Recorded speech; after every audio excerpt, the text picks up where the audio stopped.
Hola, mi nombre es Rosmary Menacho, profesora del curso de Comunicación Técnica Oral y Escrita, y a continuación voy a exponer algunos principios de la redacción técnica. Comencemos hablando un poco de qué es la redacción técnica. Existen diferentes tipos de redacción, por ejemplo, la literaria, la comercial, pero en este caso nos vamos a centrar en la redacción técnica académica, que se caracteriza porque es formal y se emplea en el ámbito laboral o académico. Requiere rigurosidad y respeto a ciertas normas y también se caracteriza por ser objetiva, clara y exacta en cuanto a la presentación de información.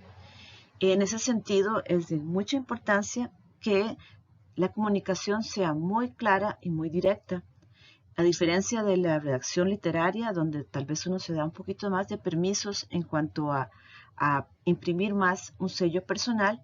En la redacción técnica lo que prima es la claridad y exactitud en cuanto a lo que se quiere comunicar.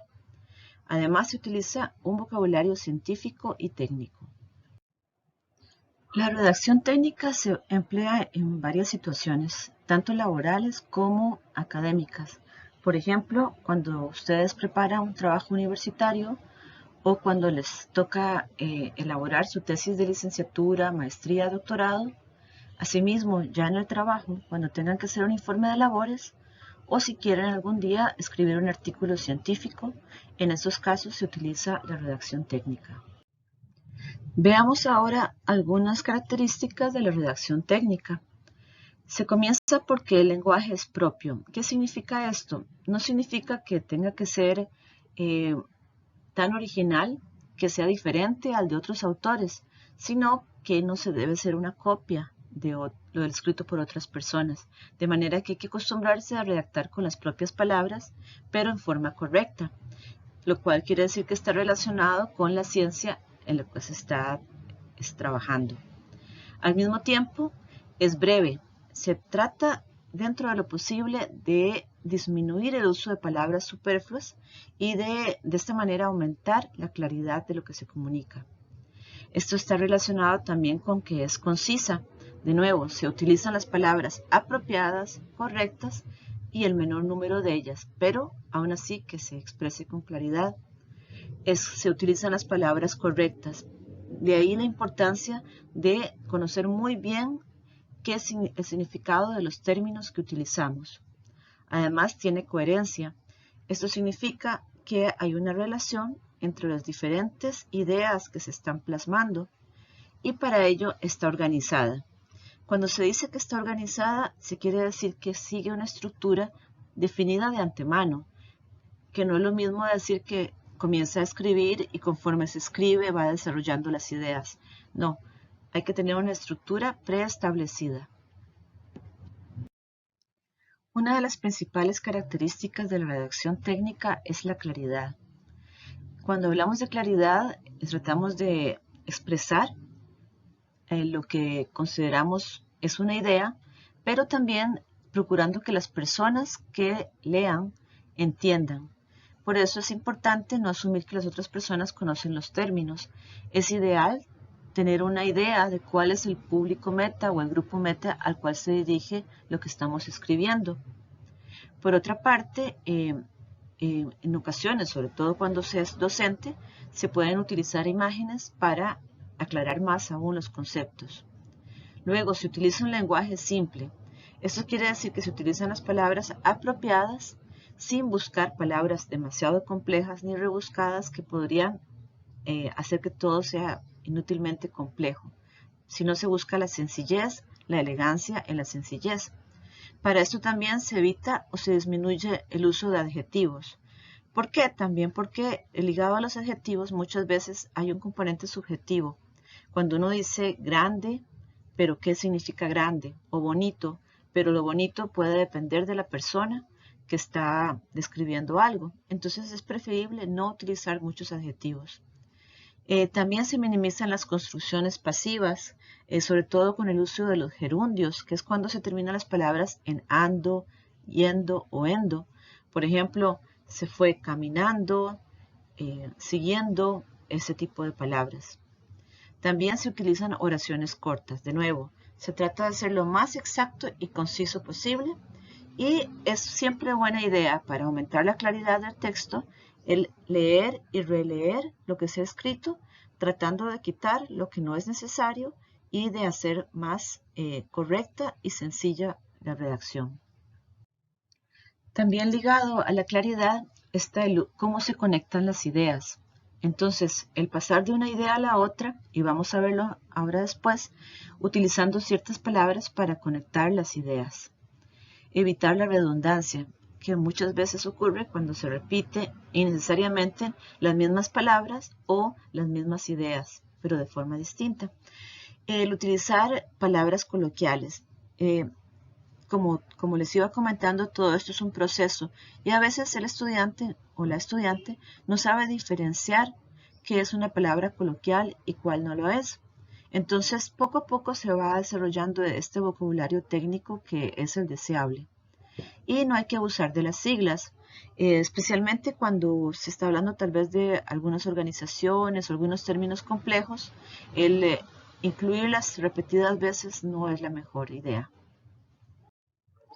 ¿Qué es la forma personal o la forma impersonal? La forma impersonal es cuando no se refiere a la persona que realizó una acción. Por ejemplo, yo caminé o nosotros caminamos, sino que se ve como si una tercera persona lo hizo.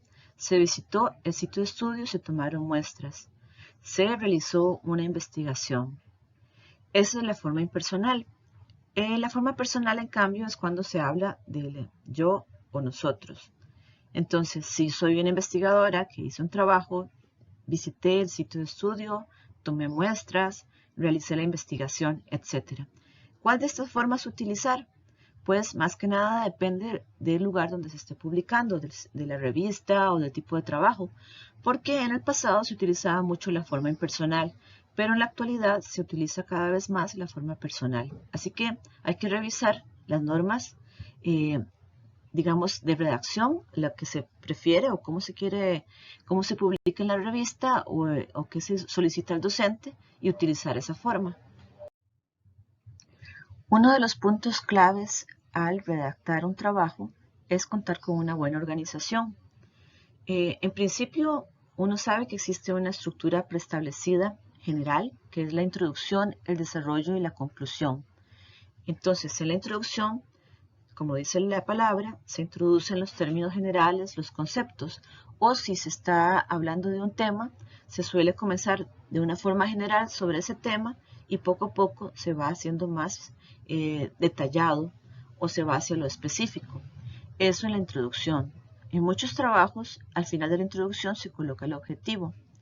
En el desarrollo, si es una revisión de literatura, se exponen todas las ideas también previamente bien estructuradas y termina con una conclusión que es un resumen o un extracto de lo más valioso que se presenta en el documento, o a veces se coloca como una serie de ideas que son las que se presentan al lector. Sin embargo, dejando de lado esta estructura general, es buena idea contar con un esquema de ideas principales y apegarnos a él. En otras palabras, de antemano definimos cuáles son las ideas principales que queremos compartir y habiendo elaborado el esquema, nos apegamos al mismo. Usualmente el esquema lleva una organización jerárquica que se ve reflejada por los títulos y subtítulos. También es conveniente utilizar la técnica de mapas conceptuales. De nuevo, se puede ordenar muy bien utilizando títulos y subtítulos y se emplean conectores para ligar o para relacionar las ideas. Finalmente, se puede destacar con negrita las ideas claves. Vamos a conocer un poquito más sobre cómo organizar las ideas en las siguientes diapositivas. Para los fines del trabajo de este curso, que es elaborar una revisión de literatura, podemos seguir los siguientes pasos. Una vez que hemos definido el tema principal de nuestra investigación, se puede entonces comenzar a leer y a identificar palabras claves relacionadas con este tema de investigación. Entonces, con estas palabras claves se puede realizar una búsqueda general para leer un poquito más y conocer un poco más.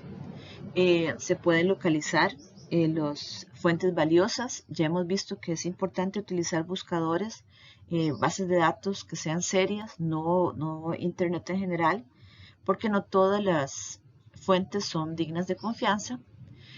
Habiendo encontrado algunos documentos importantes, se pueden descargar y comenzar a organizar los mismos. Y después, al leer, se puede comenzar uno a organizar la información por categorías. Entonces, vemos que es un trabajo en el cual se va leyendo, se va encontrando información y ordenando la misma por categorías para definir entonces cómo vamos a estructurar el trabajo. Para esto es importante entonces diseñar un mapa o esquema de contenidos relevantes y empezar a hacer una síntesis de los artículos más relevantes que hemos encontrado. Conforme se va acumulando información, se va organizando por categorías y finalmente se va ensamblando la revisión, estructurando la literatura y organizando por conceptos. Entonces, no es tan fácil como comenzar de antemano con una idea preconcebida de lo que vamos a ver, sino hay que hacer un proceso de revisión y de organización simultánea. A continuación le invito a practicar lo que acabamos de ver y en esta diapositiva puede ver varias ideas que están en desorden y escribiendo las letras del inicio de cada una de las ideas, usted puede tratar de ordenarlas, de lo general a lo específico. Entonces tome un lápiz y anote el orden que usted considera que es el conveniente. Tome su tiempo y realice el ejercicio.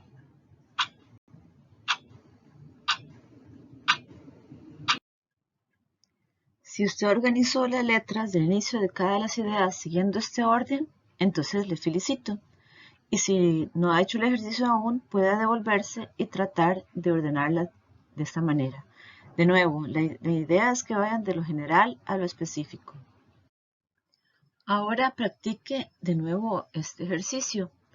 En él tiene que ordenar las ideas de lo general a lo específico. El tema es bosques ribereños. Tome un tiempo para ordenar las diferentes ideas de lo general a lo específico. Tome su tiempo y realice el ejercicio.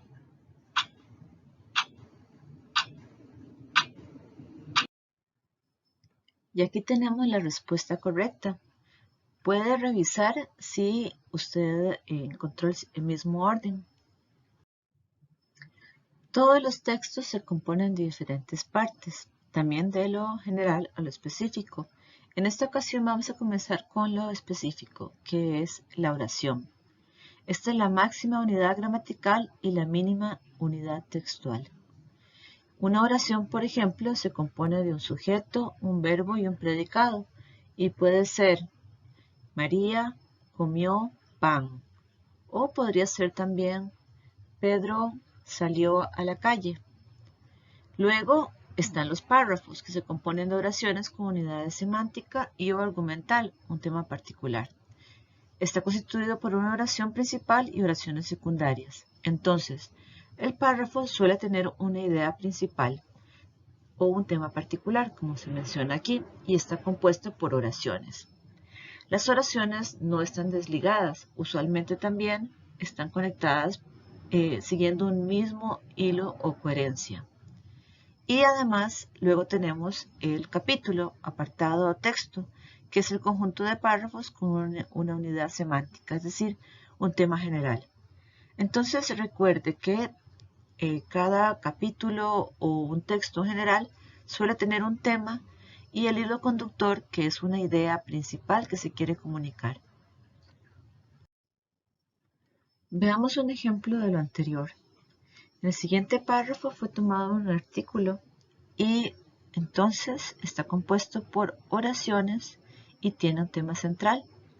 Lea con atención lo que dice el texto y trate de determinar cuál es el tema central del mismo.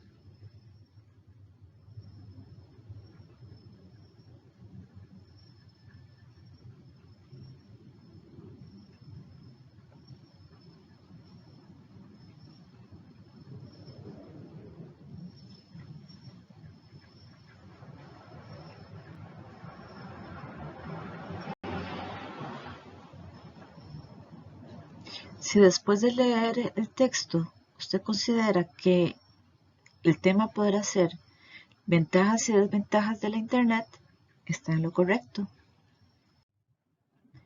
En los párrafos existen ciertas palabras que se llaman conectores. Estos son muy útiles porque ayudan a entender qué pasa primero y qué pasa después. Además permiten comparar ideas y resumir el contenido. Revisemos rápidamente los distintos tipos de conectores. Están los que ayudan a organizar el texto y llevan palabras como en primer lugar, en segundo lugar, volviendo al primer punto o en relación con esta idea, seguidamente y en conclusión. Luego hay conectores temporales, por ejemplo, primero, a continuación, luego, después y finalmente. Están los conectores de semejanza o comparación, por ejemplo, del mismo modo, análogamente, de manera similar, igual que, de la misma manera, asimismo, así pues, de esta manera. También tenemos los conectores adversativos. Son ejemplos, pero, sin embargo, en cambio, ahora bien, no obstante, por el contrario, si bien. Están los conectores explicativos y reformuladores. Por ejemplo, esto es, en otras palabras, pues, a saber, o sea, en resumen. Están los conectores aditivos. Por ejemplo, además, asimismo, también, tampoco, sobre todo, por si fuera poco. Están los causales, que explican la causa de algo. ¿Por qué? Puesto, dado que, gracias a. Están los consecutivos, que indican consecuencia, que se produce a raíz de algo. Por lo tanto, por consiguiente, por esta razón, entonces, están los de cierre, para concluir, en resumen, en definitiva, para terminar, al fin y al cabo, en conclusión. Ahora, en esta diapositiva podemos revisar qué conectores ustedes son capaces de identificar. Entonces, lea el texto y trate de identificar cuáles conectores se encuentran en el mismo. Tome su tiempo y realice el ejercicio.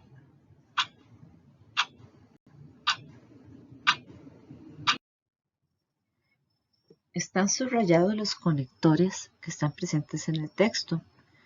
Ustedes pueden revisar qué tipos de conectores son y cuál es su función.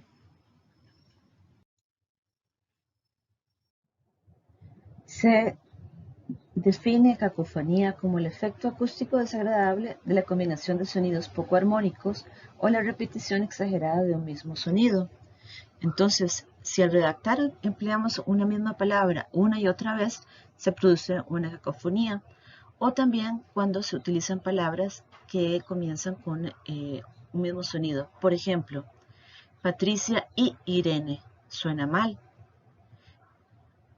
Es algo que debemos evitar y para eso cambiamos Patricia e Irene. Igual, si uno utiliza la palabra parece, que aparece, o una misma palabra en la misma oración o el mismo párrafo que se repite una y otra vez, es algo que tenemos que evitar. Como ya mencionamos, la redacción técnica implica el uso de términos técnicos, los cuales en muchas ocasiones los estudiantes desconocen. Entonces es muy importante buscar en el diccionario el significado de las palabras cuyo significado no tenemos claro.